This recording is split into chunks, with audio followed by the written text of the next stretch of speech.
Honorable Prime Minister to reply the discussion.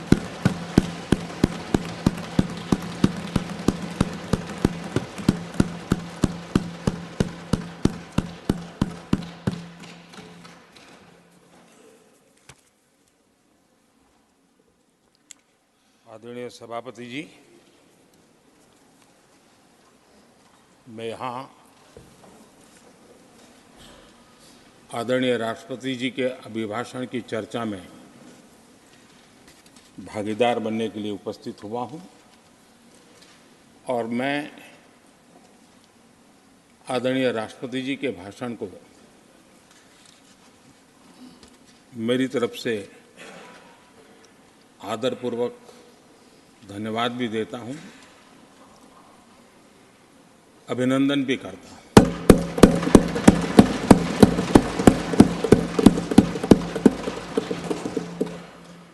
आदरणीय सभापति जी, ये 75वां गणतंत्र दिवस ये अपने आप में एक महत्वपूर्ण माइलस्टोन है और उस समय संविधान की यात्रा के इस महत्वपूर्ण पड़ाव पर राष्ट्रपति जी का भाषण उसका एक ऐतिहासिक महत्व भी रहता है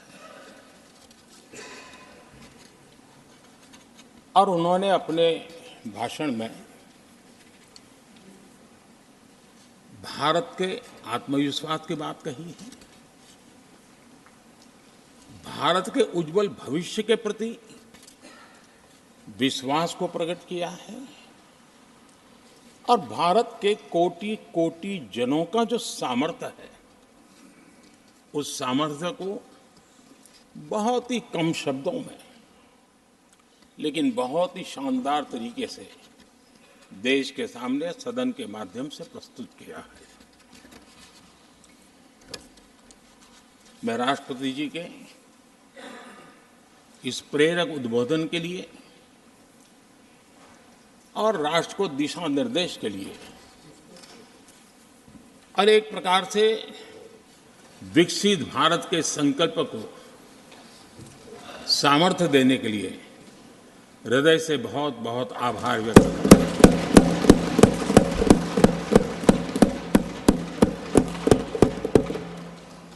चर्चा के दरमियान अनेक माननीय सदस्यों ने अपने विचार रखे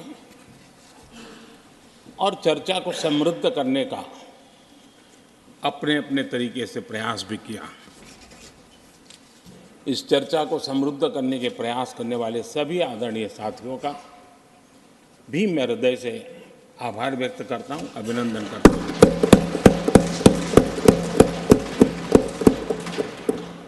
कुछ साथियों के लिए आलोचना करना, कड़वी बातें करना ये उनकी मजबूरी थी, उनके प्रति भी मैं संवेदनाएं प्रकट करता हूं।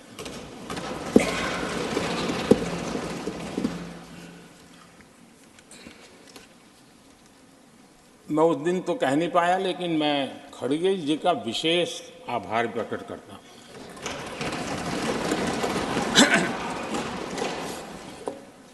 बहुत ध्यान से सुन रहा था खड़गे जी उस दिन में और ऐसा आनंद आया, ऐसा बहुत कम मिलता है। लोकसभा में तो कभी कभी मिल जाता है लेकिन आजकल वो दूसरी ड्यूटी पर है तो मनोरंजन कम मिलता है, लेकिन लोकसभा में मनोरंजन जो कमी हमें खल रही है उस दिन आपने पूरी कर दी।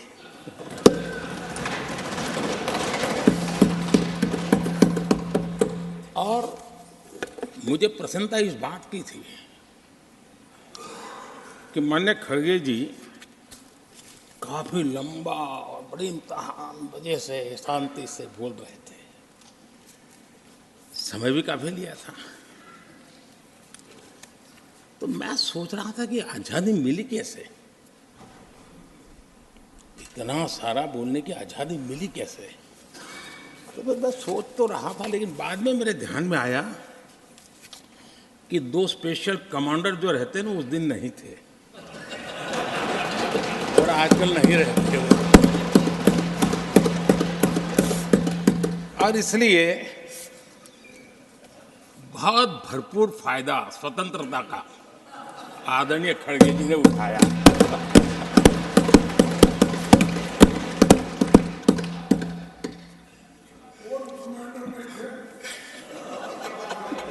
और मुझे लगता है कि उस दिन खड़गे जी ने सिनेमा का एक गाना सुना होगा, ऐसा मौका फिर कहाँ मिलेगा।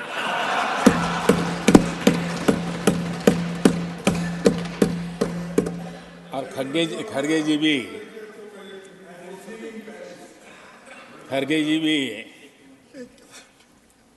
एम्पायर नहीं है, कमांडोज नहीं है, तो चौके छक्के मारने में मजा आ रहा था उनको। लेकिन एक बात खुशी की रही, उन्होंने जो 400 सीट एनडीए के लिए आशीर्वाद दिया था,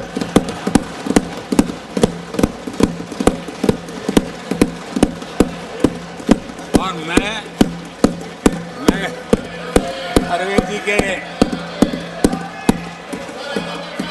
इन आशीर्वाद को, आपके आशीर्वाद मेरे सर आंखों पर, अब आपको आशीर्वाद वापिस लेना तो ले सकते हैं, क्योंकि एक खबर तो आ गए हैं।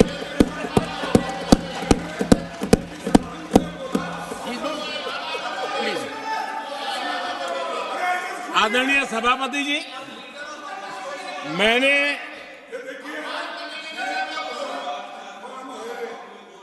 आदरणीय सभापति जी,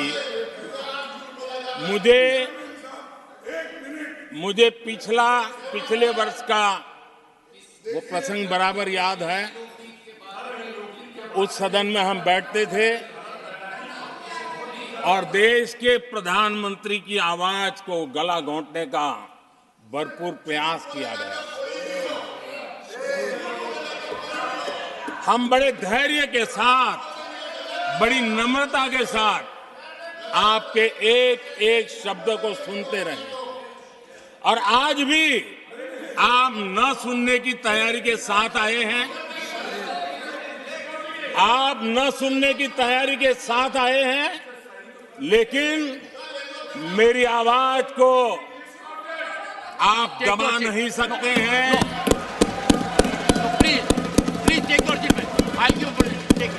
देश की जनता ने इस आवाज को ताकत दी हुई है। देश की जनता के आशीर्वाद से आवाज निकल रही है, और इसलिए आपने पिछली बार, मैं भी इस बार पूरी तैयारी के साथ आया हूं।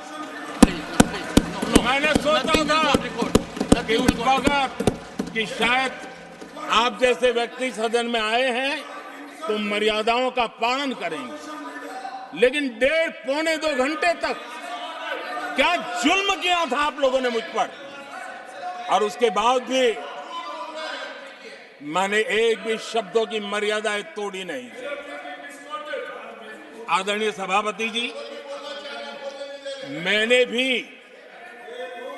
एक प्रार्थना की है, और प्रार्थना तो कर सकते हैं, और मैं तो करता रहता हूं। पश्चिम बंगाल से आपको जो चैलेंज आई है,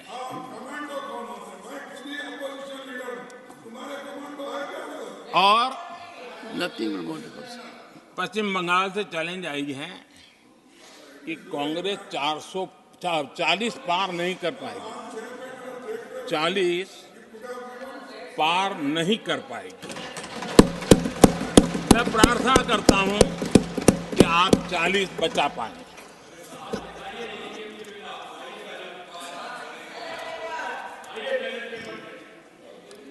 आदरणीय सभापति जी, हमको बहुत सुनाया गया है, और हमने सुना है। लोकतंत्र में आपका कहने का अधिकार है और हमारी सुनने की जिम्मेवारी है। और आज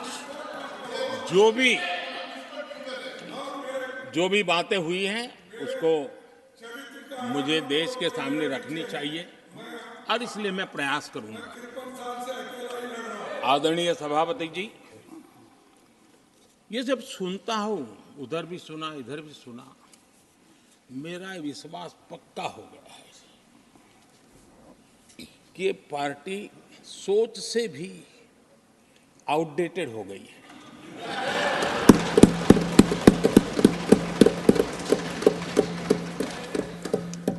और जब सोच आउटडेटेड हो गई है तो उन्होंने अपना कामकाज भी आउटसोर्स कर दिया है।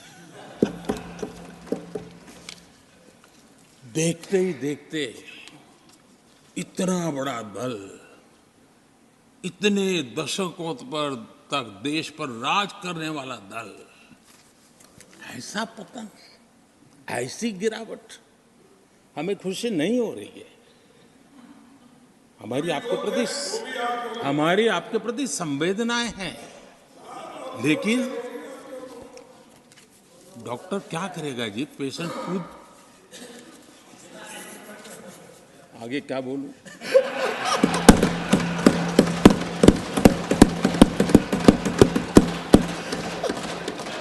आदरणीय सभापति जी,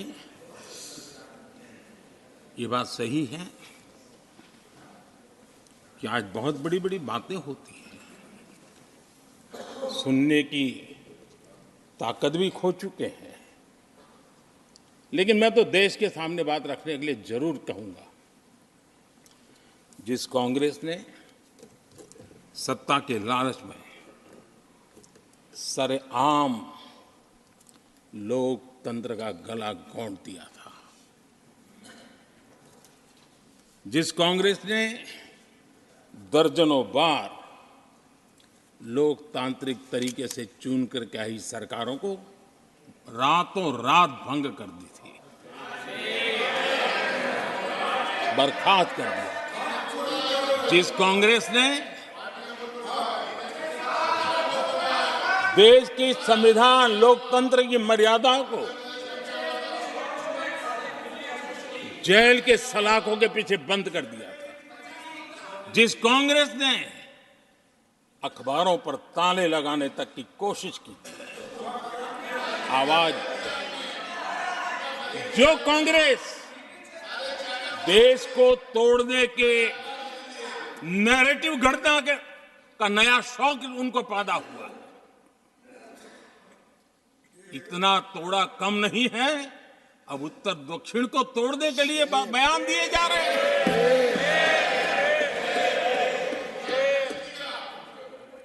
और ये कांग्रेस हमें लोकतंत्र और फेडरलिज्म उस पर प्रवचन दे रही है। आदरणीय सभापति जी, जिस कांग्रेस ने nothing, only the address will go on record. और भाषा के नाम पर देश को बांटने में कोई कसर नहीं छोड़ी, जिस कांग्रेस ने आतंकवाद और अलगाववाद को अपने हित में पनपने दिया, जिस कांग्रेस ने नॉर्थ ईस्ट को हिंसा, अलगाव और पिछड़ेपन में धकेल दिया, जिस कांग्रेस के राज में नक्सलवाद के लिए देश के लिए एक बहुत बड़ी चुनौती बनाकर के छोड़ दिया, जिस कांग्रेस ने देश की बहुत बड़ी जमीन दुश्मनों के हवाले कर दी, जिस कांग्रेस ने देश की सेनाओं का आधुनिकीकरण होने से रोक दिया, वो आज हमें राष्ट्रीय सुरक्षा और आंतरिक सुरक्षा के लिए भाषण दे रहे।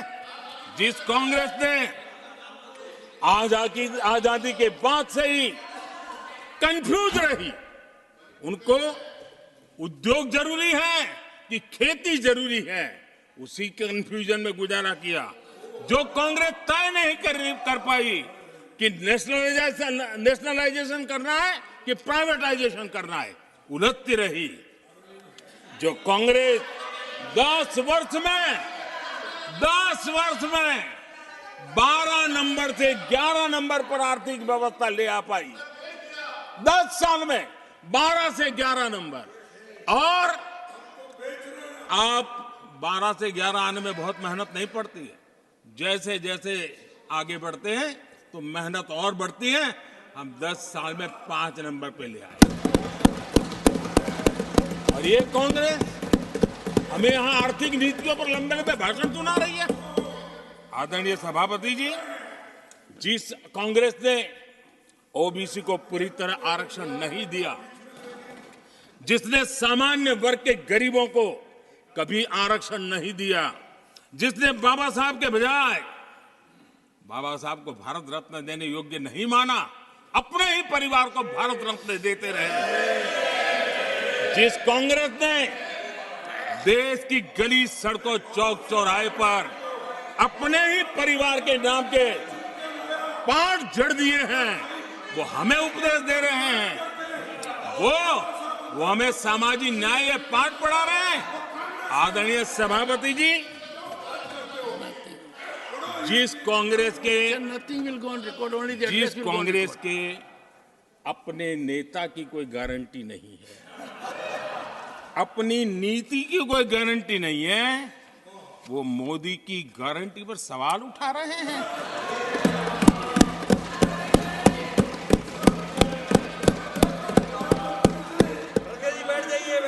आदरणीय सभापति जी,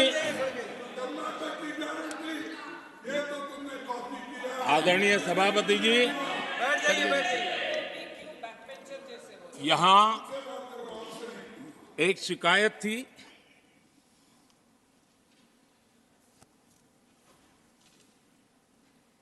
और उनको लगता है कि हम ऐसा क्यों कहते हैं, हम ऐसा क्यों देख रहे हैं।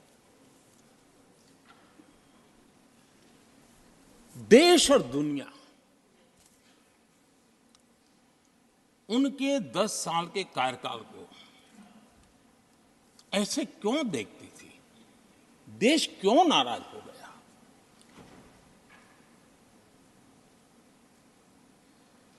इतना गुस्सा देश को क्यों आया? आदरणीय सभापति जी, हमारे कहने से सब नहीं हुआ है। खुद के कर्मों के फल और अब तो सामने रहते हैं, वो कोई दूसरे जन्म में नहीं होते हैं, इसी जन्म में है। आदरणीय सभापति जी, कुछ हम किसी को बुरा नहीं कहते, हमें क्यों बुरा कहना चाहिए? जब उन्हीं को लोगों ने बहुत कुछ कहा हो तो मुझे क्या कहने की जरूरत है? मैं एक वक्तव्य सदन के सामने रखना चाहता हूं। मैं पहला कोट पढ़ रहा हूं। सदस्यगण जानते हैं, ये कोटेशन है। सदस्यगण जानते हैं कि हमारी ग्रोथ धीमी हो गई है और फिस्कल डेफिसिट बढ़ गया है। महंगाई दर बीते 2 वर्षों से लगातार बढ़ रही है। करंट अकाउंट डेफिसिट हमारी उम्मीदों से कहीं अधिक हो चुका है। ये कोट मैंने पढ़ा। ये किसी भाजपा के नेता का कोट नहीं है, नहीं ये कोट मेरा है। आदरणीय सभापति जी, यूपीए सरकार के 10 साल पर तत्कालीन प्रधानमंत्री आदरणीय पीएम के रूप में रहे श्रीमान मनमोहन सिंह जी ने कहा था और खुद के कार्यकाल में कहा था। ये हालत थी, उन्होंने वर्णन किया था। आदरणीय सभापति जी, अब मैं दूसरा कोट पढ़ता हूं। देश में व्यापक गुस्सा है, पब्लिक ऑफिस के मिसयूज को लेकर भारी गुस्सा है। इंस्टीट्यूशंस का मिसयूज कैसे होता था, ये उस समय ये भी मैंने नहीं करा, ये उस समय के प्रधानमंत्री पद पर डॉक्टर मनमोहन सिंह जी कह रहे थे। उस समय भ्रष्टाचार को लेकर पूरा देश सड़कों पर था, गली गली में आंदोलन चल रहे थे। अब मैं तीसरा कोट पढ़ूंगा।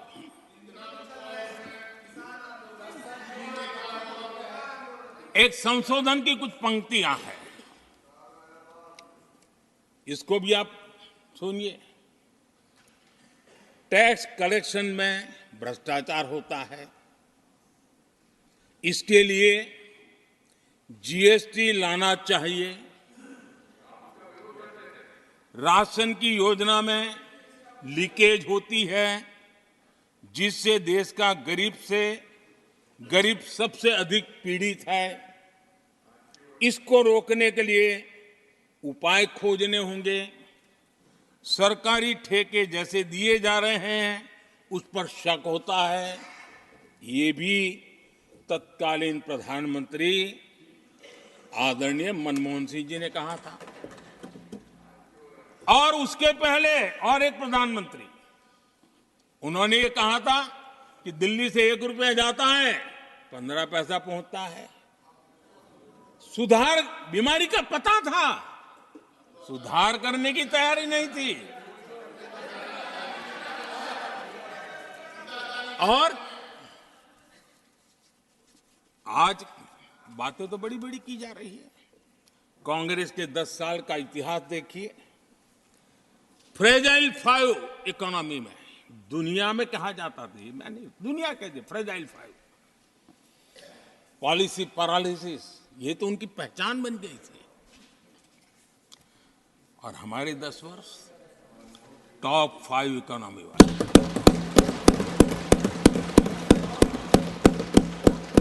हमारे बड़े और निर्णायक फैसलों के लिए 10 साल याद किए जाएंगे। आदरणीय सभापति जी, हम उस कठिन दौर से बहुत मेहनत करके, सोच समझ करके देश को संकटों से बाहर लाए हैं। ये देश ऐसे ही आशीर्वाद नहीं दे रहा है। आदरणीय सभापति जी, यहां सदन में अंग्रेजों को याद किया गया। Unbecoming conduct, please continue. No please please. आदरणीय सभापति जी, इस सदन में अंग्रेजों को याद किया गया। अब राजा महाराजाओं का तो अंग्रेजों के साथ गहरा नाता रहा था उस समय, तो अब मैं जरा पूछना चाहता हूं कि अंग्रेजों से कौन इंस्पायर्ड था। मैं तो ये तो नहीं पूछूंगा कि कांग्रेस पार्टी को जन्म किसने दिया था, ये तो मैं नहीं पूछूंगा। आजादी के बाद भी देश में गुलामी की मानसिकता को किसने बढ़ावा दिया? अगर आप अंग्रेजों से प्रभावित नहीं थे, तो अंग्रेजों की बनाई दंड संहिता, पिनल कोड, आपने क्यों नहीं बदली? आदरणीय सभापति जी, अगर आप अंग्रेजों से प्रभावित नहीं थे, तो अंग्रेजों के जमाने के सैकड़ों कानून क्यों चलते रहे? आप अगर अंग्रेजों से प्रभावित नहीं थे, तो लाल बत्ती कल्चर, ये लाल बत्ती कल्चर इतने दशकों बाद भी क्यों चलता है? अगर आप अंग्रेजों से प्रभावित नहीं थे, तो भारत का बजट शाम को 5 बजे इसलिए आता था क्योंकि ब्रिटिश पार्लियामेंट का सुबह शुरू होने का समय होता था। ये ब्रिटेन की पार्लियामेंट के समय के अनुकूल शाम 5 बजे बजट की परंपरा क्यों चलाए रखी थी आपने? कौन अंग्रेजों से इंस्पायर था? अब आप अंग्रेजों से प्रेरित नहीं थे, तो हमारी सेनाओं के चिन्हों पर आज भी गुलामी के प्रतीक अब तक क्यों बने हुए थे? हम एक के बाद एक हटा रहे हैं।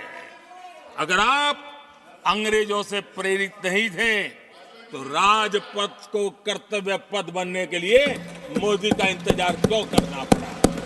आदरणीय सभापति जी, अगर आप अंग्रेजों से प्रभावित नहीं थे, तो अंडमान और निकोबार, इन द्वीप समूहों पर आज भी अंग्रेजी सत्ता के निशान क्यों लटके पड़े थे? आदरणीय सभापति जी, अगर आप अंग्रेजों से प्रभावित नहीं थे, तो इस देश के सेना के जवान देश के लिए मन मिटते रहे, लेकिन देश के जवानों के सम्मान में एक वॉर मेमोरियल तक आप बना नहीं पाए थे। क्यों नहीं बनाया? अगर आप अंग्रेजों से इंस्पायर्ड नहीं थे, प्रभावित नहीं थे, तो भारतीय भाषाओं को हीन भावना से क्यों देखा? स्थानीय भाषा में पढ़ाई के प्रति आप लोगों की बेरुखी क्यों थी? आदरणीय सभापति जी, अगर आप अंग्रेजों से प्रेरित नहीं थे, तो भारत को मदर ऑफ डेमोक्रेसी बताने में आपको कौन रोकता था? आपको क्यों महसूस नहीं हुआ कि दुनिया में? आदरणीय सभापति जी, मैं सैकड़ों उदाहरण दे सकता हूं कि आप किस प्रभाव में काम करते थे और देश को सुनते ये सारी बातें याद आने वाली है। आदरणीय सभापति जी, मैं एक और उदाहरण देना चाहता हूं। कांग्रेस ने नैरेटिव फैलाया और इस नैरेटिव का परिणाम क्या हुआ कि भारत की संस्कृति और संस्कारों मानने वाले लोगों को बड़े हीन भाव से देखा जाने लगा, ढकियानों से मानने लगा गया, और इस प्रकार से एक हमारे अतीत के प्रति अन्याय करने की नौबत आई है। अपनी मान्यताओं को गाली देते हैं, अपनी अच्छी परंपराओं को गाली देते हैं, तो आप प्रोग्रेसिव हैं। इस प्रकार के नैरेटिव गढ़े जाने लगे देश में, और उसका नेतृत्व कहां होता था ये दुनिया भली भांति जानती है। दूसरे देश से आयात करना उसको गर्व का, और भारत की कोई चीज है तो दूसरे दर्जे की है, ये स्टेटस बना दिया गया था। ये स्टेटस सिंबल बाहर से आया, मेड इन फॉरेन स्टेटस बना दिया था। ये लोग आज भी वोकल फॉर लोकल बोलने से बच रहे हैं। मेरे देश के गरीबों के कल्याण का काम हो रहा है। आज आत्मनिर्भर भारत की बात उनके मुंह से नहीं निकलती है। आज मेक इन इंडिया कोई बोलता है तो उनके पेट में चूहे दौड़ने लग जाते हैं। आदरणीय सभापति जी, देश ये सब देख चुका है और अब समझ भी चुका है, और उसी का परिणाम आप भुगत भी रहे हैं। आदरणीय सभापति जी, राष्ट्रपति जी ने अपने अभिभाषण में विस्तार से चार सबसे बड़ी जातियों के विषय में हम सबको संबोधित किया था। युवा, नारी, गरीब और हमारे अन्नदाता। हम जानते हैं इनकी समस्याएं ज्यादातर एक समान है, उनके सपने भी एक समान है, और उसके समाधान अगर करने हैं तो थोड़ा 19-20 का फर्क पड़ेगा, लेकिन इन चारों वर्गों के समाधान के रास्ते भी एक ही हैं। और इसलिए उन्होंने बहुत ही उपयुक्त रूप से राष्ट्र का मार्गदर्शन किया है कि इन चार स्तंभों को मजबूत करिए, देश विकसित भारत की तरफ तेज गति से आगे बढ़ेगा।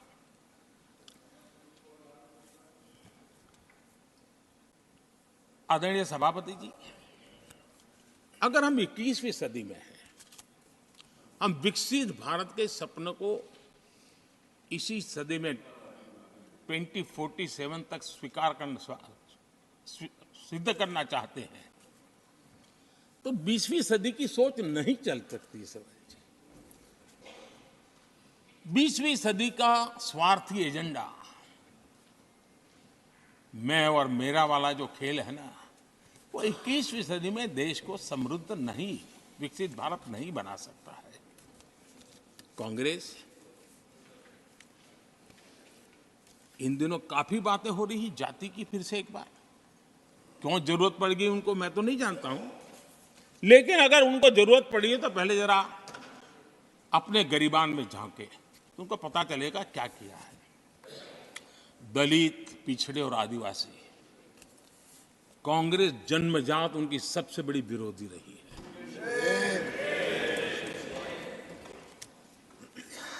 और मैं तो कभी कभी सोचता हूं, अगर बाबा साहब न होते ना, तो शायद कि एससी एसटी को आरक्षण मिलता कि नहीं मिलता, ये भी मेरे मन में सवाल उठता है। आदरणीय सभापति जी, और मैं ये कह रहा हूं, इसके पीछे मेरे पास प्रमाण है। इनकी सोच आज से नहीं, उस समय से ऐसी है। मेरे पास प्रमाण है। और मैं प्रमाण के सिवाय मैं यहां कहने के लिए नहीं आया। और जब बातें वहां से उठी हैं तो फिर तैयारी रखनी चाहिए उनको। मेरा परिचय तो हो चुका है, 10 साल हो गए।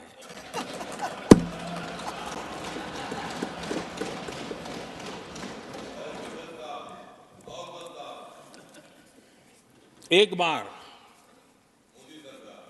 और मैं आदरपूर्वक नेहरू जी को इन दिनों ज्यादा याद करता हूं, क्योंकि हमारे साथियों की अपेक्षा रहती है कि जरा उनको तो बोलो, कुछ तो बोल रहा थे। अब देखिए, एक बार नेहरू जी ने एक चिट्ठी लिखी थी, और ये चिट्ठी मुख्यमंत्रियों को लिखी थी। मैं उसका अनुवाद पढ़ रहा हूं।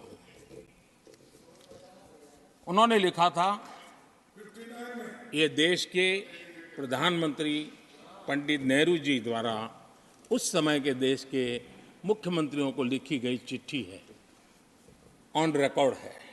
मैं अनुवाद पढ़ता हूं। मैं किसी भी आरक्षण को पसंद नहीं करता,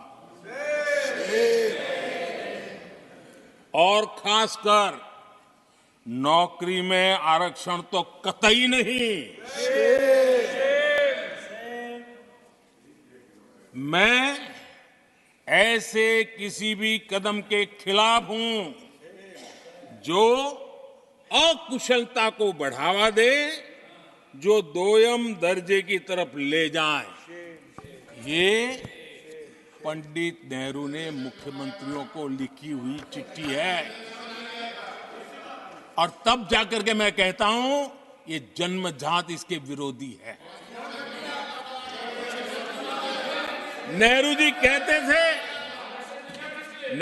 कहते थे, अगर एससी, एसटी, ओबीसी को नौकरियों में आरक्षण मिला तो सरकारी काम का स्तर गिर जाएगा। और आज जो आंकड़े गिनाते हैं ना कि इतने यहां हैं, इतने यहां हैं, उसका मूल यहां है, क्योंकि उस समय उन्होंने रोक दिया था, रिक्रूटमेंट ही मत करो। अगर उस समय सरकार में भर्ती हुई होती और वो प्रमोशन करते करते आगे बढ़ते तो आज यहां पर पहुंचते। सभापति जी, ये कोर्ट में पढ़ रहा हूं, आप वेरीफाई कर सकते हैं। मैं पंडित नेहरू का कोट पढ़ रहा हूं।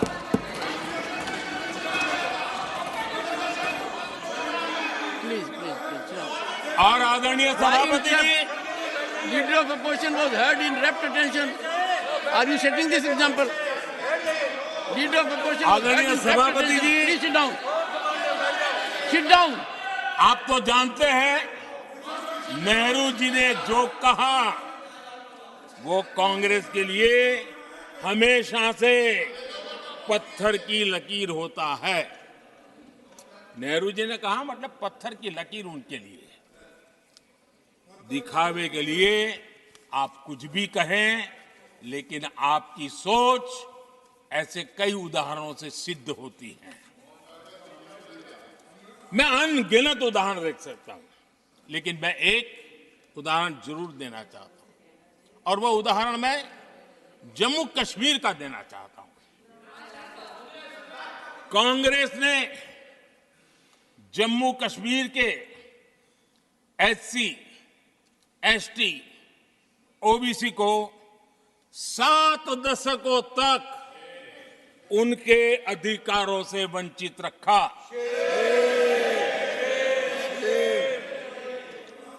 आर्टिकल 370 में हम कितनी जीतेंगे उसकी बात अभी नहीं कर रहा हूं। आर्टिकल 370 को निरस्त किया, तब जाकर के इतने दशकों के बाद एसटी, एसटी, ओबीसी को वो अधिकार मिले जो देश के लोगों को बरसों से मिले हुए थे। उसको रोक के रखा था। जम्मू कश्मीर में फॉरेस्ट राइट्स एक्ट उनको प्राप्त नहीं था। जम्मू कश्मीर में प्रिवेंशन ऑफ एट्रोसिटी एक्ट नहीं था। ये हमने 370 हटाकर ये अधिकार उनको दिए। हमारे एससी समुदाय में भी सबसे पीछे पीड़ित कोई रहा तो हमारा वाल्मीकि समाज रहा, लेकिन हमारे वाल्मीकि परिवारों को भी 7 दशक के बाद भी जम्मू कश्मीर में रहे लोगों की सेवा करते रहे, लेकिन डोमिसाइल का अधिकार नहीं दिया गया। ये है। और मैं आज देश को भी अवगत करना चाहता हूं कि स्थानीय निकायों में, लोकल सेल्फ गवर्नमेंट्स में ओबीसी के आरक्षण का विधेयक भी कल 6 फरवरी को लोकसभा में भी पारित होगा।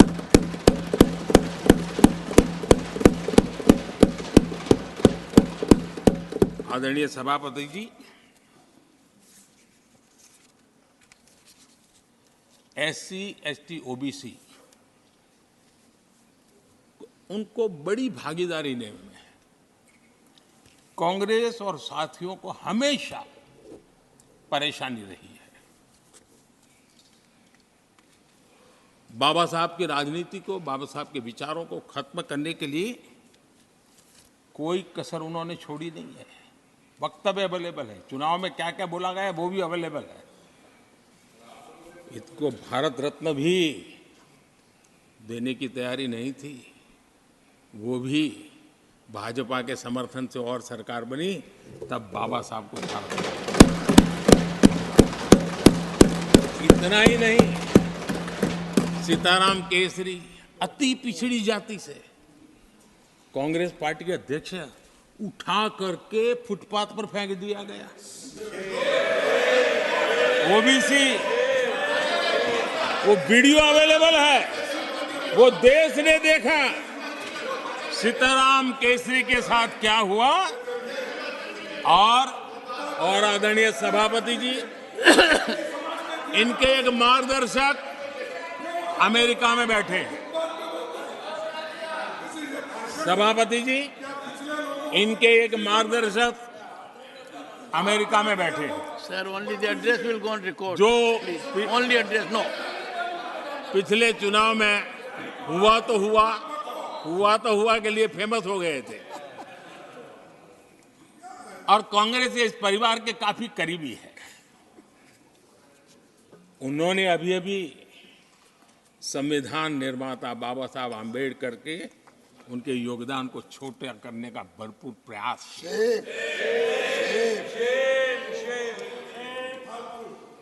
आदरणीय सभापति जी, देश में पहली बार एनडीए ने एक आदिवासी बेटी को राष्ट्रपति बनाने के लिए प्रस्ताव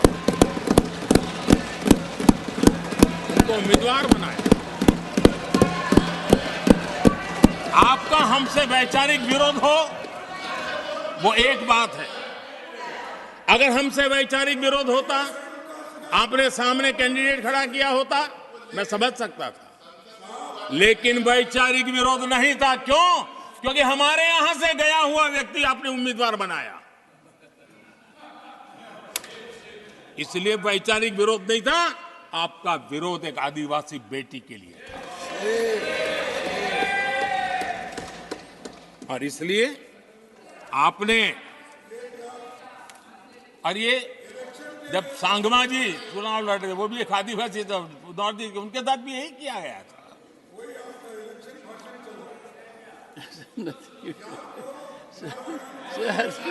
और आज तक सभापति जी, राष्ट्रपति जी का अपमान करने की घटनाएं कम नहीं है।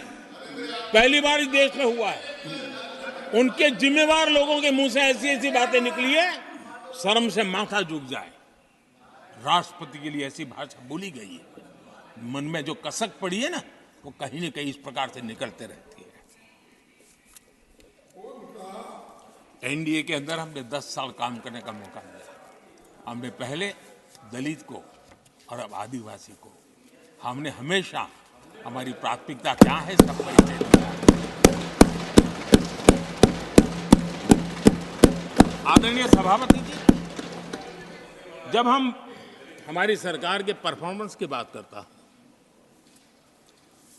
एनडीए की जो गरीब कल्याण की नीतियों की बातें करता हूं, थोड़ा सा अगर उस समाज को निकट से जानते हो, आखिर कौन समाज है लाभार्थी, कौन लोग हैं? ये झुग्गी झोपड़ी में किसको रहने के लिए जिंदगी गुजारनी पड़ रही है? ये किस समाज के लोग हैं? मुसीबतों से गुजरना पड़ता है, व्यवस्थाओं से वंचित रहना पड़ा है, कौन समाज है? हमने जितना काम किया है ना, ये एससी, एसटी, ओबीसी, आदिवासी इसी समाज के लिए है। कच्ची बस्तियों में रहने वाले लोगों को पक्का घर मिला है, तो मेरे इस समाज के बंधुओं को मिला है। स्वच्छता के अभाव में हर वर्ग बीमारी से जूझना पड़ता था, उनको स्वच्छ भारत अभियान का लाभ देने का काम सभापति जी हमारी योजनाओं के तहत मिला है, ताकि उसको अच्छी जिंदगी जीने का अवसर मिला।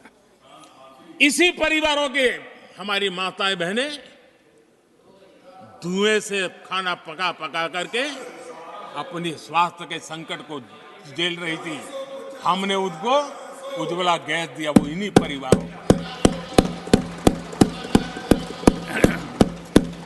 मुफ्त राशन हो, मुफ्त इलाज हो, इसके लाभार्थी यही मेरे परिवार हैं, जो समाज के इस वर्ग के मेरे परिवारजन हैं, जिनके लिए हमारी सारी योजनाएं काम कर रही है। आदरणीय सभापति जी, यहां पर कुछ ऐसा नैरेटिव रखा गया, कम से कम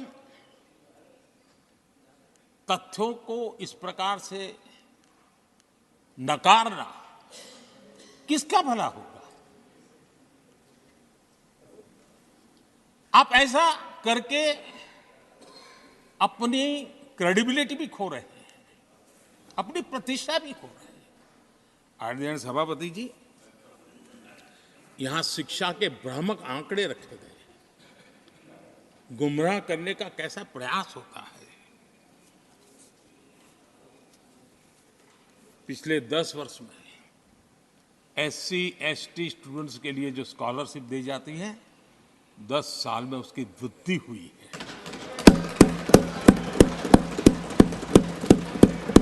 इन 10 वर्षों में स्कूलों में, हायर एजुकेशन में नामांकन की संख्या भी बहुत बढ़ी है और ड्रॉप आउट बहुत तेजी से कम हुआ है। आदरणीय सभापति जी, 10 साल पहले 120 एकलव्य मॉडल स्कूल थे। आदरणीय सभापति जी, आज 400 एकलव्य मॉडल।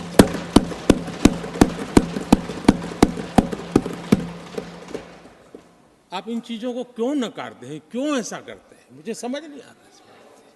सभापति जी, पहले एक सेंट्रल ट्राइबल यूनिवर्सिटी थी, आज 2 सेंट्रल ट्राइबल यूनिवर्सिटीज हैं।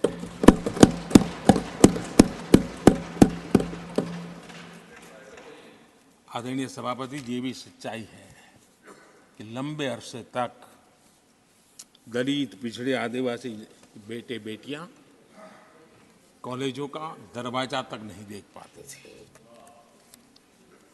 मुझे याद है, मैं गुजरात में जब सीएम बना तो मेरे लिए चौंकाने वाला एनालिसिस मेरे सामने आया। गुजरात में उमरगांव से अंबाजीपुरा बेल्ट आदिवासी बहुल क्षेत्र है। हमारे दिग्विजय जी के एक दामाद भी उसी इलाके में है। उस पूरे इलाके में साइंस स्ट्रीम की एक भी स्कूल नहीं थी। मैं जब वहां गया, अब उस इलाके में मेरे आदिवासी बच्चों के लिए साइंस स्ट्रीम की स्कूल नहीं होगी तो इंजीनियरिंग, डॉक्टरी का तो सवाल ही कहां उठता है। ऐसी मिनिमम चीजें और यहां पर क्या भाषण दे रहे हैं जी आदरणीय सभापति जी। और मैं बताना चाहता हूं सदन को गर्व होगा, संतोष आप उस सदन में बैठे हैं, वहां एक ऐसी सरकार आपके साथ बात कर रही है कि ऐसी सरकार नेतृत्व कर रही है जहां कितना बड़ा परिवर्तन आया। आप उस समाज का विश्वास बढ़ाइए, उनका हौसला बुलंद कीजिए, वो देश की मुख्य धारा में तेजी से आगे बढ़े, उसके लिए हम प्रयास करें, सामूहिक प्रयास करें। आप देखिए आदिवासी और हमारे SC समाज के विद्यार्थियों का नामांकन, मैं कुछ आंकड़े रखना चाहता हूं। उच्च शिक्षा में SC विद्यार्थियों का नामांकन 44% बढ़ा है।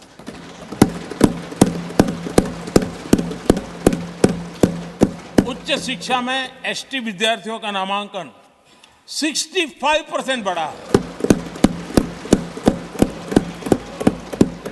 हायर एजुकेशन में OBC समाज के विद्यार्थियों का नामांकन में 45% बढ़ोतरी।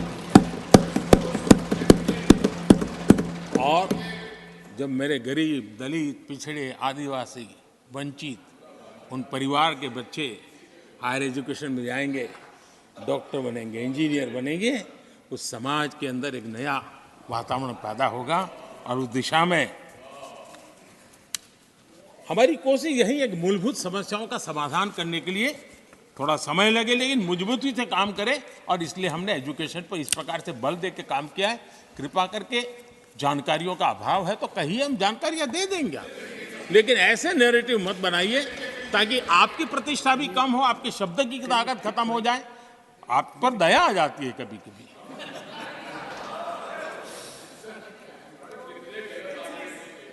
आदरणीय सभापति जी, सबका साथ सबका विकास ये नारा नहीं है, ये मोदी की गारंटी है।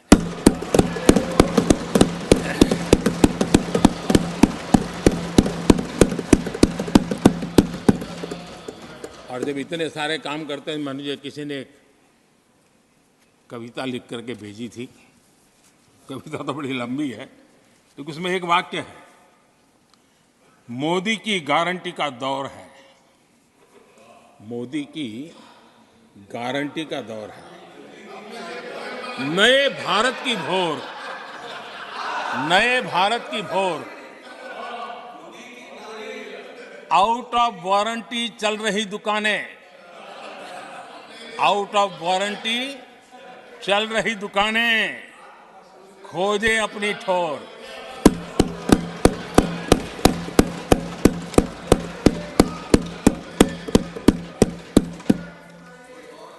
आदरणीय सभापति जी, किस प्रकार से देश में निराशा फैलाने का प्रयास, मैं ये तो समझता हूं जो लोग इतनी निराशा की गर्त में डूब चुके हैं, वैसे निराशा फैलाने का उनका सामर्थ्य भी बचा नहीं है, वो भी सामर्थ्य नहीं बचा। आशा का तो संचार कर ही नहीं सकते, जो खुद निराशा में डूबे उनसे आशा है। लेकिन देश में हर जगह जहां बैठो वहां निराशा निराशा निराशा फैलाने का जो खेल चल रहा है और सच्चाई को नकार करके हो रहा है, वो न खुद का भला कर पाएंगे न देश का भला कर पाएंगे। आदरणीय सभापति जी, हर बार एक ही गाना गाया जाता है, समाज के कुछ वर्गों को भड़काने के लिए बिना हकीकतों को ऐसे वाक्य बोल दिए जाते हैं। मैं जरा देश के सामने कुछ हकीकत बोलना चाहता हूं और मुझे विश्वास है मीडिया इस ऐसे विषयों पर जरा डिबेट कर ले ताकि पता चले। आदरणीय सभापति जी, यहां पर सरकारी कंपनियों को लेकर हम ऊपर भांति भांति के आरोप लगे, क्या क्या आरोप लगाए जा रहे हैं, सिर पैर माथा कुछ नहीं, बस लगाते चलो। अब देखिए, देश को याद है मारुति के शेयर का क्या खेल चल रहा था। उस जमाने में हेडलाइन बना करती थी, मारुति शेयर का क्या चल रहा है। मैं उसकी गहराई में नहीं जाना चाहता, वरना उनको वहां तक पानी पहुंचेगा कि शायद यहाँ पर करंट लग जाएगा, इसलिए मैं वहां तक जाना नहीं चाहता। आदरणीय सभापति जी, आदरणीय सभापति जी, देश को देश को जानना जरूरी है। आदरणीय सभापति जी, मैं तो आजाद भारत में पैदा हुआ हूं, मेरे विचार भी आजाद है और मेरे सपने भी आजाद हैं।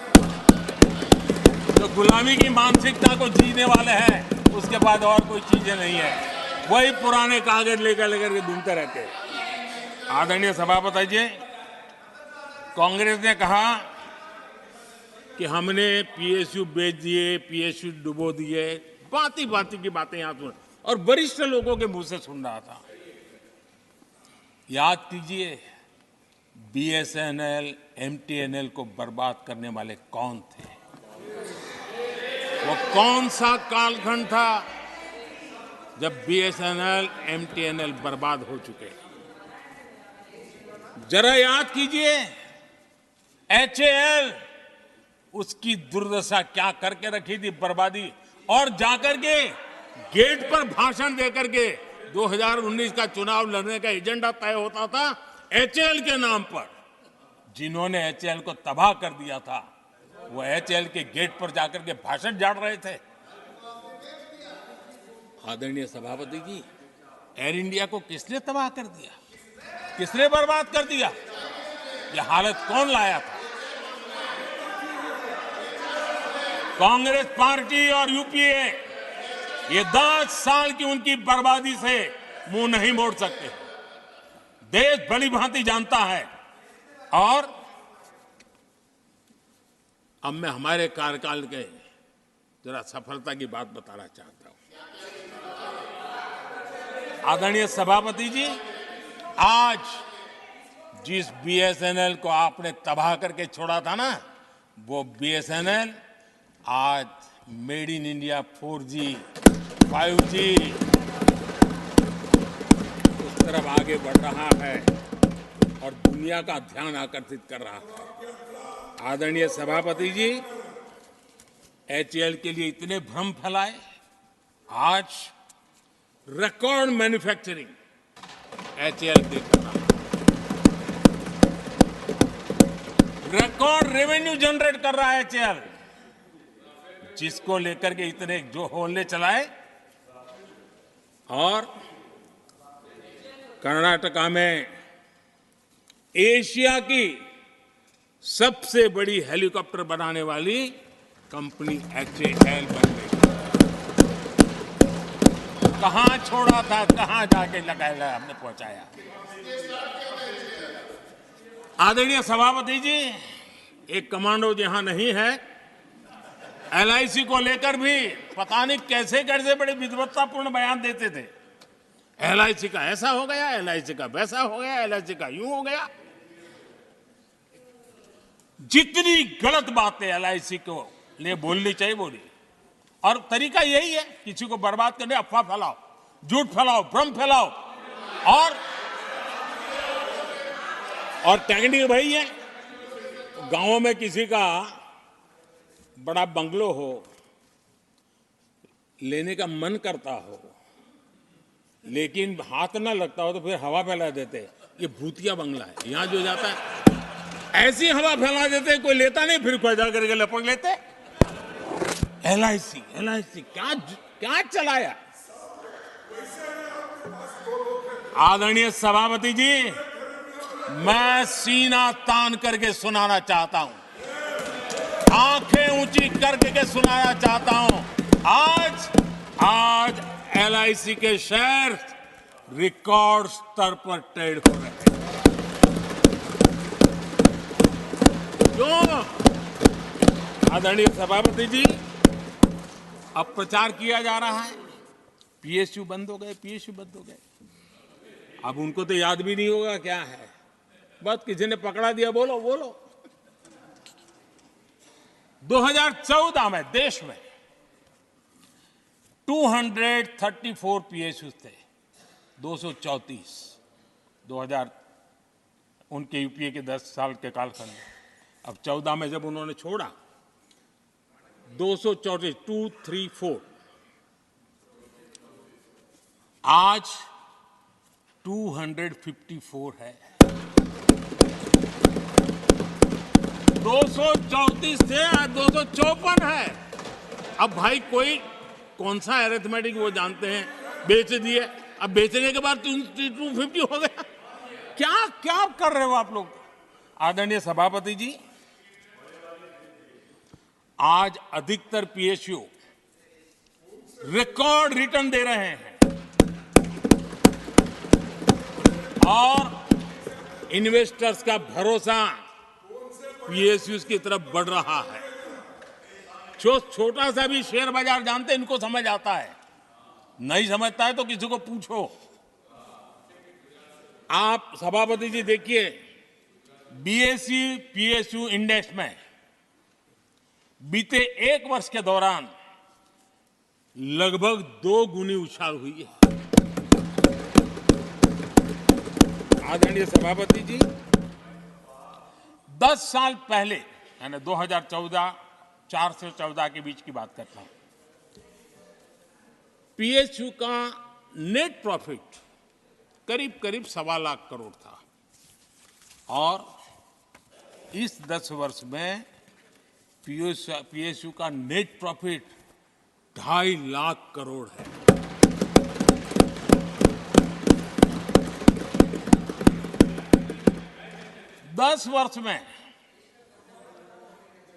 हमारे 10 वर्ष में पीएसयू की नेट वर्थ 9.5 लाख करोड़ से बढ़कर के 17 लाख करोड़ हो गई है।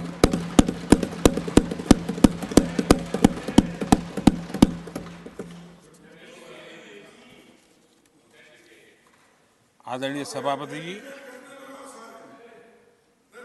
इनका हाथ जहां भी लगता है ना, उसका डूबना तय हो जाता है और उससे यही दशा करके उन्होंने छोड़ी थी। हम मेहनत करके इतनी बाहर लाए, इतनी प्रतिष्ठा बढ़ी है। आपको खुशी होनी चाहिए, भ्रम मत फैलाइए, बाजार में हवा ऐसी न फैलाइए कि देश के सामान्य निवेशक के मन को उलझन में आ जाए। ऐसा काम आप नहीं कर सकते। आदरणीय सभापति जी, इन लोगों की मर्यादा इतनी है, अब इन्होंने अपने युवराज को एक स्टार्टअप बना करके दिया है। अभी वो नॉन स्टार्टर है।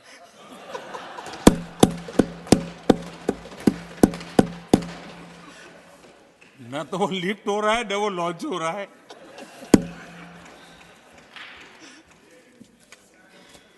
आदरणीय सभापति जी,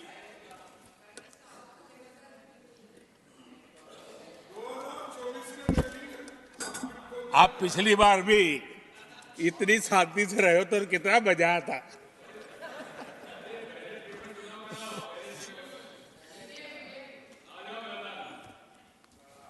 आदरणीय राष्ट्रपति जी, आदरणीय सभापति जी,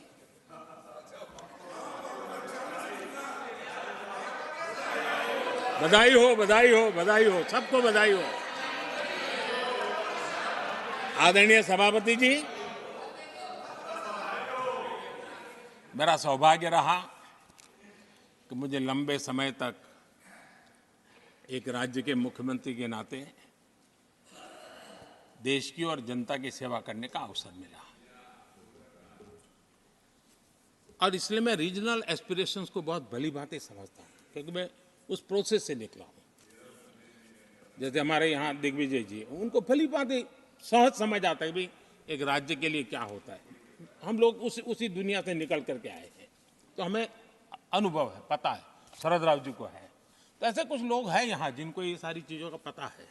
देवगढ़ा साहब है, तो इन लोगों के इन सारी चीज़ों का पता है, तो हम इसका महात्मा ही समझते हैं। हमें कोई किताबों में नहीं पढ़ना पड़ता है, हम अनुभव कर करके आए हैं।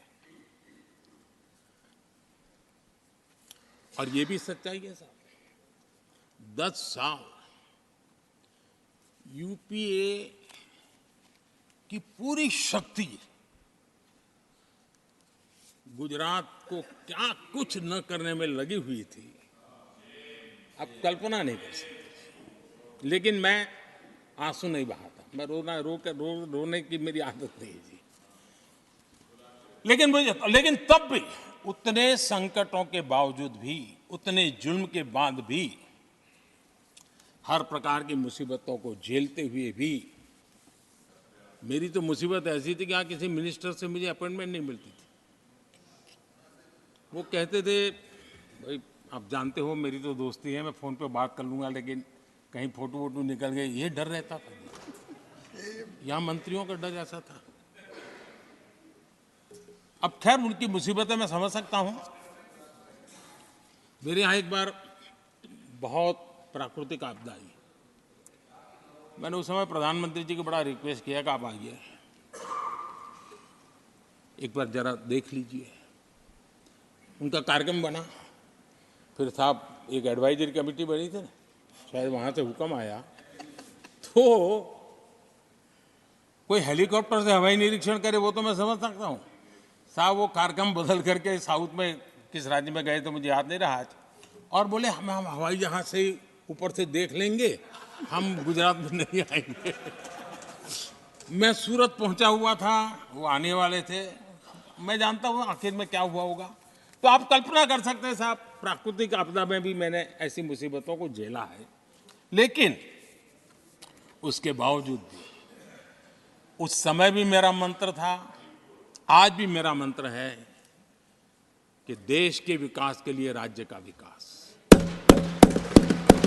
भारत के विकास के लिए गुजरात का विकास, और हम सबको इसी रास्ते पर चलना चाहिए। हम राज्यों का विकास से ही राष्ट्र का विकास कर पाएंगे। इस पे कोई विवाद नहीं हो सकता है, कोई विवाद नहीं हो सकता है। और मैं आपको विश्वास देता हूं सभापति जी, राज्य अगर एक कदम चलता है तो 2 कदम चलने की ताकत देने के लिए मैं तैयार हूं।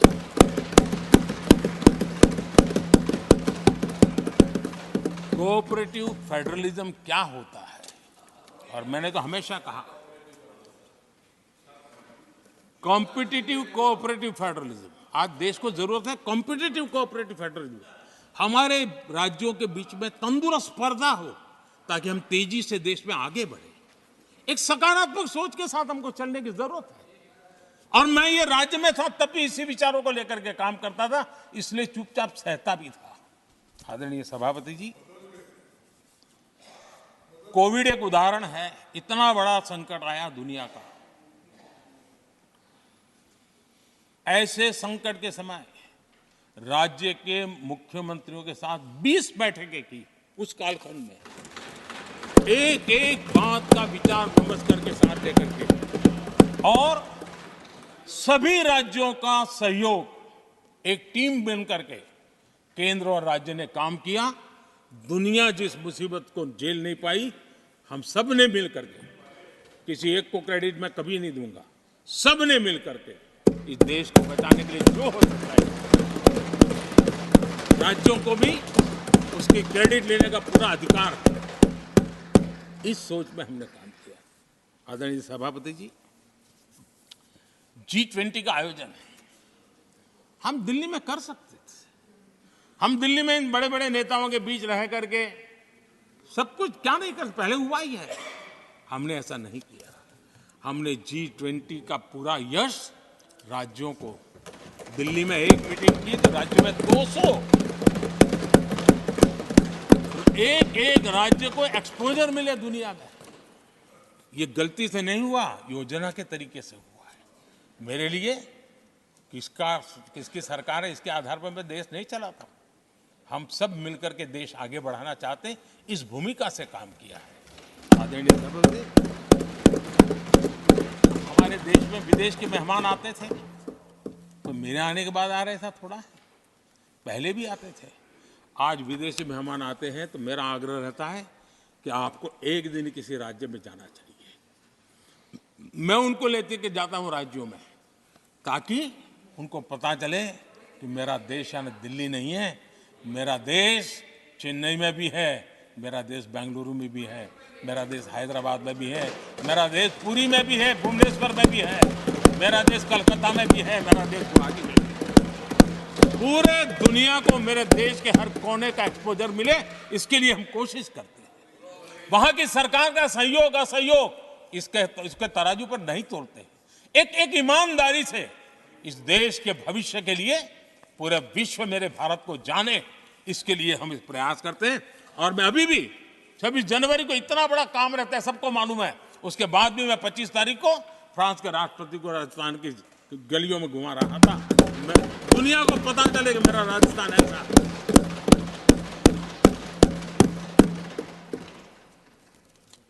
आदरणीय सभापति जी, हमने एक बहुत बड़ा कार्यक्रम लिया जिसकी विश्व में एक मॉडल के रूप में चर्चा हो रही है, एस्पिरेशनल डिस्ट्रिक्ट। एस्पिरेशनल डिस्ट्रिक्ट की जो सफलता है ना, उसमें 80% भूमिका मेरे राज्यों के सहयोग की है। राज्यों ने जो सहयोग किया है, उन्होंने एस्पिरेशनल डिस्ट्रिक्ट की मेरी भावना को समझा है। आज उस एस्पिरेशनल डिस्ट्रिक्ट को आगे बढ़ाने के लिए 80% ताकत राज्यों से मिल रही है, डिस्ट्रिक्ट लेवल के अफसरों से मिल रही है। और जो राज्य, वो राज्य की औसत में भी आखिरी पायदान पे खड़े थे, वो आज नेशनल एवरेज के साथ कंपटीशन करने लगे। ये डिस्ट्रिक्ट कभी पिछड़ी डिस्ट्रिक्ट मानी जाती थी। ये सबका सहयोग से हो रहा है। और इसलिए हमारे कार्यक्रमों की रचना ही सबको साथ लेकर के चलने की है और मिल करके देश के भविष्य को बनाने की है। आज देश का हर कोना, हर परिवार विकास के फल प्राप्त करे, ये हम सबका दायित्व है और हम उसी दिशा में जाना चाहते हैं। हम हर राज्य को उसका पूरा हक भी देना चाहते हैं। लेकिन मैं आज एक अहम मुद्दे पर मेरी पीड़ा व्यक्त करना चाहूंगा। आदरणीय सभापति जी, एक राष्ट्र हमारे लिए सिर्फ जमीन का टुकड़ा नहीं है, हम सबके लिए एक इकाई ऐसी है जो प्रेरणा देने वाली इकाई है। जैसे शरीर होता है, शरीर में जैसे अंगांगी भाव होता है, अगर पैर में कांटा लगे तो पैर ये नहीं कहता है, हाथ कभी नहीं सोचता है कि मुझे क्या, पैर को कांटा लगा है, पैर पैर का काम करेगा। पल भर में हाथ पैर के पास पहुंच जाता है, कांटा निकालता है। कांटा पैर को लगता है, आंख ये नहीं कहती कि आंसू मैं क्यों बहाऊं, आंसू आंख से निकलते हैं। हिंदुस्तान के किसी भी कोने में दर्द हो तो पीड़ा सबको होनी चाहिए। अगर देश का एक कोना, अगर शरीर का एक अंग अगर काम नहीं करता है तो पूरा शरीर अपंग माना जाता है। शरीर जिस प्रकार से, अगर देश का भी कोई कोना, देश का कोई क्षेत्र विकास से वंचित रह जाएगा तो देश विकसित नहीं हो सकता है। और इसलिए हमें भारत को एक अंगांगी भाव से देखना होना चाहिए, उसको टुकड़ों में नहीं देखना चाहिए। जिस प्रकार से हिंदी और भाषा बोली जा रही है, देश को तोड़ने के लिए, राजनीतिक स्वार्थ के लिए नए नैरेटिव गढ़े जा रहे हैं। एक पूरी सरकार मैदान में उतर करके भाषा गढ़ रही है। इससे बड़ा देश का दुर्भाग्य क्या हो सकता है? आप मुझे बताइए, झारखंड का कोई आदिवासी बच्चा अगर ओलंपिक के खेल के अंदर जाकर के मेडल लेकर आएगा तो क्या हम ये सोचते हैं कि तो झारखंड का बच्चा है? पूरा देश कहता है हमारा देश है।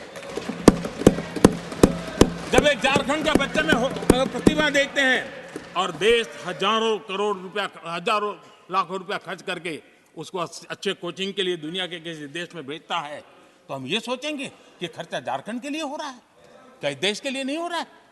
हम क्या करने लगे हैं, क्या भाषा बोलने लगे? इस देश का गौरव, हमारे यहां वैक्सीन, देश के करोड़ों लोगों को वैक्सीन का, हम ये कहेंगे वैक्सीन तो उस कोने में बनी थी इसलिए हक उनका है, देश को नहीं मिल सकती? कैसा सोच सकते हैं? क्या वैक्सीन उस शहर में बनी थी इसलिए देश के और भागों को इसका लाभ नहीं मिलेगा? ये सोचेंगे क्या? क्या सोच बन गई है? और एक राष्ट्रीय दल के अंदर से ऐसे विचार है, ये बहुत बहुत दुखद की बात है। मैं पूछना चाहता हूं आदरणीय सभापति जी, क्या अगर हिमालय कल कहना शुरू कर दें, हिमालय कल बोलना शुरू कर दें, ये नदियां मेरे यहां से बहती हैं, मैं तुम्हें पानी नहीं दे दूंगा, पानी का अधिकार मेरा है, देश का क्या होगा? देश कहां जाकर के रुकेगा? अगर जिन राज्यों में कोयला है वो कह दें कोयला नहीं मिलेगा, ये हमारी संपत्ति है, जाओ तुम अंधेरे में गुजारा करो, देश कैसे चलेगा? आदरणीय सभापति जी, ऑक्सीजन, कोविड के समय हमारे यहां ऑक्सीजन की संभावनाएं पूर्वी कार्य में जो उद्योग है उसके साथ देश के पूरे देश को ऑक्सीजन की जरूरत थी। अगर उस समय पूरब के लोग कह करके बैठ जाते ऑक्सीजन को हम नहीं दे सकते, हमारे लोगों की जरूरत है, देश को कुछ नहीं मिलेगा, क्या होता देश का? उन्होंने संकट झेल करके भी देश को ऑक्सीजन पहुंचाया। देश के अंदर ये भाव तोड़ने का क्या प्रयास हो रहा है? क्या इस प्रकार से देश को हमारा टैक्स, हमारे मनी किस भाषा में बोला जा रहा है? ये देश के भविष्य के लिए नया खतरा पैदा करने वाली बात है।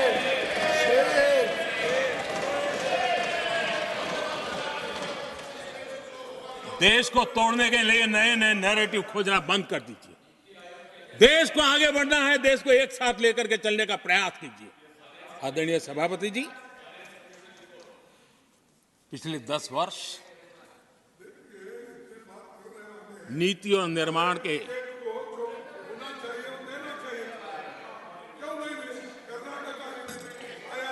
आदरणीय सभापति जी, आदरणीय सभापति जी, Nothing will go on record. No. आदरणीय सभापति जी, Take your seat. नीति और निर्माण, This conduct doesn't suit your ये position. नए भारत की नई दिशा दिखाने के लिए Please take your seat. जो दिशा हमने पकड़ी, Please take your seat, sir. जो निर्माण कार्य हमने लिए हैं, बीते एक दशक में हमारा पूरा फोकस बेसिक सुविधाएं जरूर मिले उस पर हमारा ध्यान केंद्रित रहा है। आदरणीय सभापति जी, हर परिवार का जीवन स्तर ऊपर उठे, उसके जीवन में ईज ऑफ लिविंग बढ़े। अब समय की मांग है उसकी क्वालिटी ऑफ लाइफ में हम कैसे सुधार लाए। हम आने वाले दिनों में हमारी पूरी शक्ति, पूरा सामर्थ्य ईज ऑफ लिविंग से एक कदम आगे बढ़ करके क्वालिटी ऑफ लाइफ की तरफ हम बढ़ाना चाहते हैं। हम उसके लिए जाएंगे। आदरणीय सभापति जी, आने वाले 5 वर्ष न्यू मिडिल क्लास जो गरीबी से निकल करके बाहर आए हैं, ऐसे न्यू मिडिल क्लास को नई ऊंचाई और सशक्त बनाने के लिए हम अनेक विध कार्य को पहुंचाने के लिए पूरा प्रयास करने वाले हैं। और इसलिए हमने सामाजिक न्याय का जो मोदी कवच दिया है ना, उस मोदी कवच को और मजबूत बनाए और ताकत देने वाले हैं। आदरणीय सभापति जी, आजकल जब हम कहते हैं कि 25 करोड़ लोग गरीबी से बाहर आए, तो ऐसा कुतर्क दिया जाता है कि 25 करोड़ बाहर आए तो फिर 80 करोड़ को खाना अनाज क्यों देते हो? आदरणीय सभापति जी, हम जानते हैं कोई बीमार व्यक्ति हॉस्पिटल से बाहर आ जाए ना, तो भी डॉक्टर कहता है कुछ दिन इसको ऐसे ऐसे संभालिए, खाने में परहेजी रखिए, ढिकना करिए, फलाना करिए, ये कहना क्यों? कहीं दोबारा वहाँ मुसीबत में ना आ जाए। जो गरीबी से बाहर निकला है ना, उसको ज़्यादा संभालना चाहिए ताकि कोई ऐसा संकट आकर के फिर से गरीबी की तरफ लपक न जाए। और इसलिए उसको मजबूती देने का समय देना चाहिए। ये समय हमने गरीब को मजबूत, ताकि वो फिर से वो न्यू मिडिल क्लास फिर से वापस उस गर्त में डूब न जाए। हम 5 लाख रुपए आयुष्मान का देते हैं ना, उसके पीछे ये इरादा है। परिवार में एक बीमारी आ जाए ना, मध्यम वर्ग का आदमी भी गरीब बनने से देर नहीं लगती है। और इसलिए गरीबी से बाहर निकलना जितना जरूरी है, उतना गलती से भी गरीबी की तरफ पीछे न चला जाए, उसके लिए ध्यान रखने की आवश्यकता है। और इसलिए हम अनाज देते हैं, अनाज देते रहेंगे, किसी को बुरा लगे या न लगे। 25 करोड़ गरीबी से बाहर निकले हैं, न्यू मिडिल क्लास हुए हैं, लेकिन मुझे समझ है, मैं उस दुनिया जी करके आया हूं, उनको जरूरत ज्यादा है। और इसलिए हमारी ये योजना जारी रहेगी। आदरणीय सभापति जी,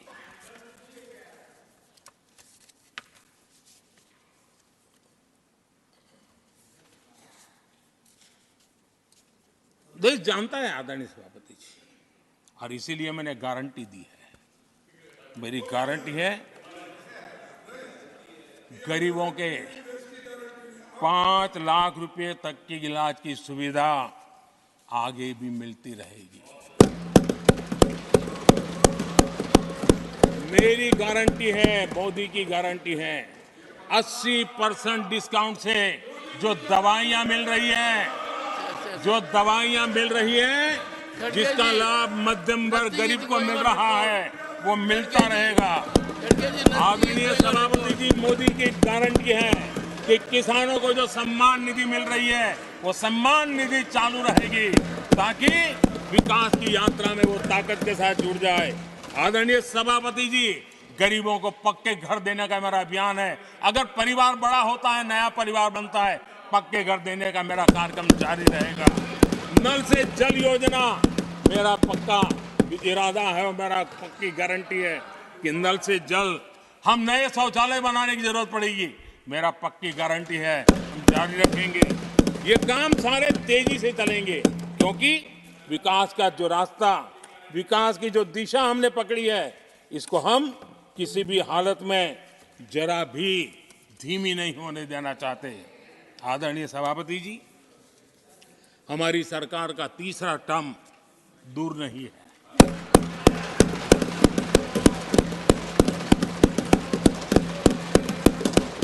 कुछ लोग इसे मोदी 3.0 कहते हैं। मोदी 3.0 विकसित भारत की नींव को मजबूत करने के लिए पूरी शक्ति लगा देंगे। आदरणीय सभापति जी, अगले 5 साल में भारत में डॉक्टरों की संख्या पहले की तुलना में अनेक गुना बढ़ेगी। मेडिकल कॉलेजों की संख्या बढ़ेगी। इस देश में इलाज बहुत सस्ता और सुलभ हो जाएगा। आदरणीय सभापति जी, अगले 5 साल में हर गरीब के घर में नल से जल का कनेक्शन होगा। आदरणीय सभापति जी, आने वाले 5 साल में उन गरीब को पीएम आवास जो देने हैं, एक भी वंचित नहीं रहे, इसका पक्का ख्याल रखा जाएगा। अगले 5 साल सोलर पावर से बिजली बिल जीरो, देश के कितने नागरिकों, करोड़ों नागरिकों को बिजली बिल जीरो। और ठीक अगर आयोजन करेंगे तो अपने घर पर बिजली बना करके बेच करके कमाई कर पाएंगे। ये अगले 5 साल का कार्यक्रम है। आदरणीय सभापति जी, अगले 5 साल देश में पाइप से गैस के कनेक्शन, पूरे देश में नेटवर्क बनाने का भरपूर प्रयास किया जाएगा। सभापति जी, आने वाले 5 साल हमारी युवा शक्ति का दम पूरी दुनिया देखेगी। आप देखना आदरणीय सभापति जी, हमारे युवा स्टार्टअप्स, युवाओं के यूनिकॉर्न, इसकी संख्या लाखों में होने वाली है। और इतना ही नहीं, टियर 2, टियर 3 सिटी नए स्टार्टअप से उसकी एक नई पहचान के साथ उभरने वाला है। ये मैं 5 साल का चित्र मेरे सामने देख रहा हूं। आदरणीय सभापति जी, रिसर्च फंडिंग, उसकी वृद्धि का प्रभाव आप देखना। पिछले 7 दशक में जितने पेटेंट नहीं हुए हैं, उतने रिकॉर्ड पेटेंट फाइल होने का दिन आने वाले 5 साल में मैं देख रहा हूं। आदरणीय सभापति जी, आज मेरे मध्यम वर्ग के लाखों बच्चे विदेशों में पढ़ने के लिए चले जाते हैं। मैं वो स्थिति लाना चाहता हूं कि मेरे बच्चों के लाखों रुपए बच जाएं, मेरे देश के मध्यम वर्ग के सपने पूरे हो, बेस्ट यूनिवर्सिटी मेरे देश में हो, उच्चतम शिक्षा उनको मेरे देश में मिले और मेरे बच्चों का, उनके परिवार का पैसा बचे। इसलिए मैं कह रहा, आदरणीय सभापति जी, आने वाले 5 साल आप देख रहा, कोई भी इंटरनेशनल खेल की कंपटीशन ऐसी नहीं होगी जिसमें भारत का झंडे हर जगह पर न फहरे। मैं देखने वाला हूं 5 साल खेल जगत के अंदर दुनिया में भारत के युवा की शक्ति की पहचान देने। आदरणीय सभापति जी, आने वाले 5 साल में भारत का पब्लिक ट्रांसपोर्ट पूरी तरह ट्रांसफॉर्म होने वाला है। अगले 5 साल में गरीब और मिडिल क्लास को तेल और शानदार यात्रा की सुविधाएं बहुत आसानी से मिलने वाली है, तेज मिलने वाली है, पूरी ताकत से व्यवस्था होने वाली है। अगले 5 साल में देश बुलेट ट्रेन भी देखेगा और देश वंदे भारत ट्रेन का विस्तार भी देखेगा। आदरणीय सभापति जी, अगले 5 साल में आत्मनिर्भर भारत का अभियान नई ऊंचाई पर होगा। देश हर क्षेत्र में आत्मनिर्भर होता नजर आएगा। आदरणीय सभापति जी, आने वाले 5 साल में मेड इन इंडिया सेमीकंडक्टर दुनिया में हमारी गूंज होगी। इलेक्ट्रॉनिक हर गुड्स में वो चीप होगी जिसमें किसी न किसी भारतीय का पसीना होगा। आदरणीय साहब, दुनिया के इलेक्ट्रॉनिक बाजार में एक नई गति का सामर्थ्य आने वाले 5 साल में देश देखेगा। आदरणीय सभापति जी,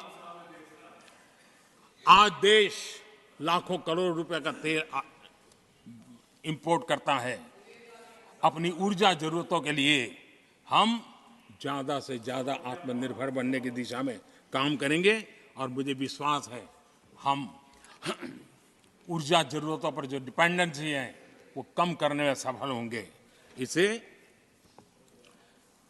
इतना ही नहीं, आदरणीय सभापति जी, ग्रीन हाइड्रोजन अभियान हम दुनिया के बाजार को लालायित करने की दिशा में आगे बढ़ रहे हैं। हमारा ग्रीन हाइड्रोजन ऊर्जा जरूरतों को पूरा करने का सामर्थ्य रहेगा। इथेनॉल की दुनिया में हम तेजी से आगे बढ़ रहे हैं। हम 20% का लक्ष्य प्राप्त करके हमारे लोगों को ट्रांसपोर्टेशन में सस्ता मिले, इसकी व्यवस्था होगी। आदरणीय सभापति जी, जब मैं 20% इथेनॉल की बात करता हूँ, उसका सीधा लाभ मेरे देश के किसानों को होने वाला है। किसानों की नई बचत मिलने वाली है। देश के हजारों करोड़ रुपए आज खाद देते हैं। हम कृषि प्रधान देश तो कहते हैं, लेकिन आज भी हजारों करोड़ रुपयों का खाने का तेल हमें बाहर से लाना पड़ रहा है। हमारे देश के किसानों पर मुझे भरोसा है और मुझे पक्का भी जो नीतियों को लेकर के हम चलते हैं, एडिबल ऑयल में मेरा देश बहुत एक आत्मनिर्भर 5 साल में हो जाएगा और जो पैसा बचेगा मेरे देश के किसान की जेब में जाएगा, जो आज विदेश के बाजार में जाता है। आदरणीय सभापति जी, केमिकल की खेती के कारण हमारी धरती माँ को बहुत नुकसान हो रहा है। आने वाले 5 साल में नेचुरल फार्मिंग की तरफ देश के किसानों को ले जाने में हम सफलतापूर्वक आगे बढ़ेंगे। एक नया जागृति का काम होगा, हमारी धरती माँ की भी सुरक्षा होगी। आदरणीय सभापति जी, नेचुरल फार्मिंग बढ़ने से दुनिया के बाजार में भी हमारे उत्पादों की ताकत बढ़ने वाली है। आदरणीय सभापति जी, यूएन के माध्यम से मैंने मिलेट का अभियान चलाया। श्री अन्न तक के राते आज हमने उसकी पहचान दी है। मैं वो दिन दूर नहीं देखता हूं जबकि आने वाले 5 साल में दुनिया के बाजार में सुपर फूड के रूप में मेरे गांव के छोटे छोटे किसानों के द्वारा पैदा हुआ मिलेट श्री अन्न दुनिया के बाजार में प्रतिष्ठा होगी, सुपर फूड की प्रतिष्ठा होगी।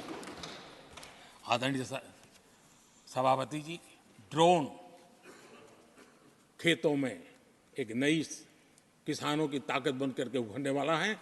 15,000 ड्रोन दीदी का कार्यक्रम ऑलरेडी हम लॉन्च कर चुके हैं। ये तो शुरुआत है, आगे बहुत सफलता दिखती है। आदरणीय सभापति जी, हम नैनो टेक्नोलॉजी को एग्रीकल्चर में लाने में प्रयोग अब तक सफल हुए हैं। हमने नैनो यूरिया में बहुत बड़ी सफलता पाई है, नैनो डीएपी की दिशा में सफलता पाई है और आज एक बोरी भर खातर लेकर के घूमने वाला किसान एक बोतल के खातर से काम चला लेगा, वो स्थिति दूर नहीं है। आदरणीय सभापति जी, सहकारिता क्षेत्र में हमने एक नई मिनिस्ट्री बनाई है। उसके पीछे इरादा है कि एक सहकारिता का पूरा जन आंदोलन नई ताकत के साथ उभरे और 21वीं सदी की आवश्यकता के अनुसार उभरे, उसको भी हम और उसका सबसे बड़ा लाभ हम 2 लाख भंडारण का काम जो हाथ में लिया है, जब 5 साल के भीतर वो पूरा हो जाएगा, छोटा किसान को भी अपनी पैदावार को रखने की जगह मिल जाएगी। किसान तय करेगा किस भाव से बाजार में बेचना है, नहीं बेचना है। उसको जो बर्बाद होने का डर था वो खत्म हो जाएगा और किसान की आर्थिक ताकत बढ़ जाएगी। पशुपालन और मछली पालन पक्का मैं कहता हूँ नए रिकॉर्ड बनाने वाले। आज हमारे यहाँ पशु की संख्या है लेकिन दूध की उत्पादन कम है। हम इस स्थिति को बदल देंगे। फिशरिंग एक्सपोर्ट करने की दुनिया में हम बहुत बड़ी तेजी से विकास करेंगे, ये भी मेरा पूरा विश्वास है। हमने एफपीओ की जो रचना का प्रारंभ किया है, अनुभव बहुत अच्छा है। 5 साल के भीतर किसानों की एक नई संगठन की शक्ति और कृषि उत्पादन में वैल्यू की ताकत, ये लाभ मेरे देश के किसानों को अवश्य मिलने वाला है। आदरणीय सभापति जी, G20 की सफलता ने साफ कर दिया है और दुनिया में कोविड के बाद जो खुलापन आया, उस खुलापन का सबसे बड़ा लाभ हमने देखा है कि विश्व का ध्यान भारत की तरफ गया है और इसलिए एक बहुत बड़ा क्षेत्र टूरिज्म आने वाले दिनों में होने वाला है और जो सबसे ज्यादा रोजगार देने वाला है। आज विश्व के कई देश हैं जिसकी पूरी इकोनॉमी टूरिज्म पर निर्भर है। भारत में भी बहुत से राज्य ऐसे बन सकते हैं जो उनकी पूरी इकोनॉमी का सबसे बड़ा हिस्सा टूरिज्म होगा और वो दिन दूर नहीं है। जिन नीतियों को लेकर के हम चल रहे हैं, भारत एक बहुत बड़ा टूरिस्ट डेस्टिनेशन बनने वाला है। आदरणीय सभापति जी, जिसका हिसाब किताब पहले बहुत कम हुआ करता था, जिसकी बातें सुन करके हमारी मजाक उड़ाई जाती थी, जब मैं डिजिटल इंडिया की चर्चा करता था, जब मैं फिनटेक की चर्चा करता था, तब मैं जरा आउट ऑफ बॉक्स के बातें कर रहा हूं ऐसा लोगों को लगता था। आउटडेटेड सोच वालों के लिए सामर्थ्य का अभाव था। लेकिन मैं पूरा विश्वास से कहता हूं आदरणीय सभापति जी, आने वाले 5 वर्ष डिजिटल इकोनॉमी की दुनिया में भारत का डंका बजने वाला है। भारत एक नई शक्ति है और डिजिटल व्यवस्थाएं भारत के सामर्थ्य को बढ़ाने वाली है। विश्व मानता है कि एआई का सबसे ज्यादा उपयोग कोई करने का सामर्थ्य किसी देश में होगा तो हिंदुस्तान में होगा। लेटेस्ट से लेटेस्ट टेक्नोलॉजी का उपयोग मेरा देश करेगा। आदरणीय सभापति जी, स्पेस की दुनिया में भारत का नाम रोशन हो रहा है। हमारे वैज्ञानिकों का पराक्रम नजर आने वाला और आने वाले 5 साल का जो कार्यक्रम है ना, मैं आज उसको शब्दों में बयान नहीं करना चाहता हूं, लेकिन विश्व को अचंभित करने की दिशा में हमारे वैज्ञानिक स्पेस की दुनिया में भारत को ले जाएंगे, ये मेरा पक्का विश्वास है। आदरणीय सभापति, ग्रास रूट लेवल की इकोनॉमी में बहुत बड़ा बदलाव, 10 करोड़ स्वयं सहायता जूथों में हमारी माताएं बहनें जुड़ी हो और 3 करोड़ हमारी लखपति दीदी, ये अपने आप में हमारे बेटियों के उत्कर्ष की गाथा लिखते हैं। आदरणीय सभापति जी, ऐसे अनेक विविध क्षेत्र हैं जिस क्षेत्र में मैं साफ देख रहा हूं आने वाले 5 साल भारत, कभी हम सुना करते थे स्वर्णिम युग था, मुझे वो दिन दूर नहीं दिखते जब 5 साल में वो मजबूत नींव आएगी और 2047 तक पहुंचते पहुंचते ये देश उस स्वर्णिम युग को फिर से जीने लगेगा। इस विश्वास के साथ आदरणीय सभापति जी, विकसित भारत ये शब्दों का खेल नहीं है, ये हमारा कमिटमेंट है और इसके लिए हम समर्पित भाव से, हमारी हर सांस उस काम के लिए है, हमारी हर पल उस काम के लिए है, हमारी हर सोच उस काम के लिए समर्पित है। उसी एक भावना के साथ हम चले हैं, चल रहे हैं, चलते रहेंगे और देश आगे बढ़ता रहेगा, ये मैं आपको विश्वास दूं। आने वाली सदियां इस स्वर्ण काल का इतिहास में अंकित करेगी, ये विश्वास मेरे मन में इसलिए है, देश की जनता का मिजाज मैं भली भांति समझ पाता हूं। देश बदलाव के 10 साल के अनुभव को देखा है, एक एक क्षेत्र में जो बदलाव देखा है वो तेज गति से बदलाव जीवन के हर क्षेत्र में नई ऊंचाइयां, नई ताकत प्राप्त होने वाली है और हर संकल्प को सिद्धि तक पहुंचाना ये हमारी कार्यशैली का हिस्सा है।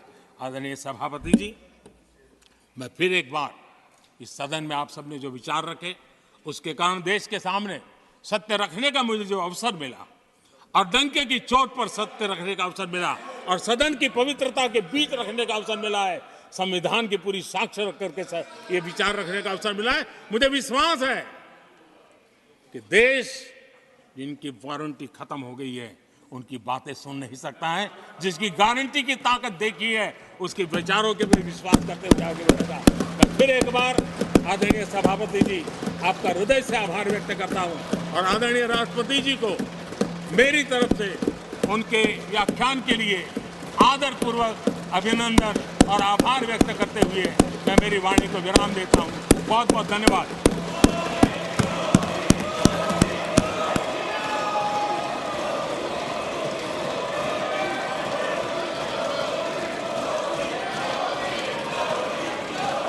I shall now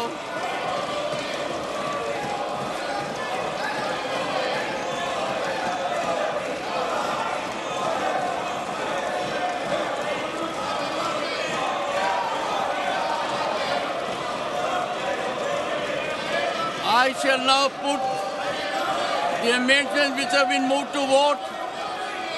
Amendments numbers 1 to 4.